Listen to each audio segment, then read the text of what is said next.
కృష్ణ అందరికి ఈ రోజైతే ఒంటిమిట్టలో పుష్కర్ణి స్నానం రామయ్యకి. ఎవరైనా ఈ ఛానల్ ని కొత్తగా చూస్తుంటే ప్రొఫైల్ లోకి వెళ్ళేసి ఇంకా ఒంటిమిట్ట సేవ కళ్యాణం అవన్నీ వీడియోస్ చూసేయండి.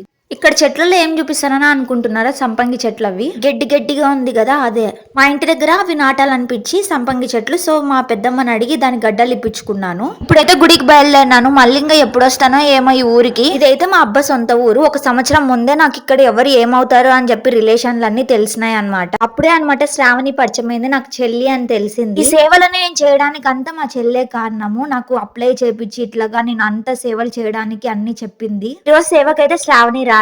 ఇంకా నేను ఇంకా వేరే చిన్న చిన్న పిల్లలు అంతా వచ్చిన. ఇంకా ప్రసాదం అయితే బెల్లమన్నం ఇచ్చేసారు. ఈ రోజు అయితే ఏకశిలా పైన ఎంత సేపు చూసానో అసలు దేవుళ్ళ మూర్తుల్ని.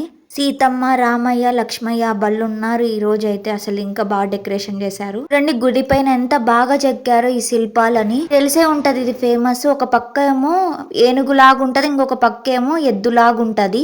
ఈ పై వరకు అసలు ఎంత బాగా చెక్కారో శిల్పాలని. ఎంత పెద్ద డోర్ కూడా ఉంటది దీనికి.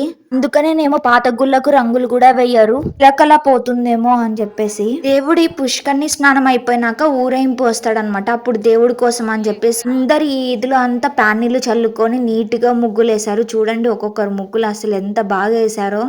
జస్ట్ గుళ్ళోకి వెళ్ళి దర్శనం చేసుకొని వచ్చే లోపల మొత్తం అందరు వేసి పడేశారు.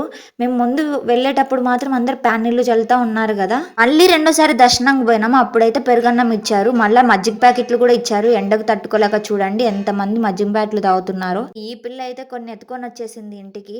ఎవరో పుష్కర్ణి స్నానం స్టార్ట్ అయిపోయిందంటే ఇంకా ఫాస్ట్ గా పోతున్నాము. ఇక్కడ చూస్తే కాలిపోతున్నాయి బండలు. ఎట్లొకటి షర్ట్లు చూడండి ఇంకా ఏమైపోయిందో అని చెప్పేసి.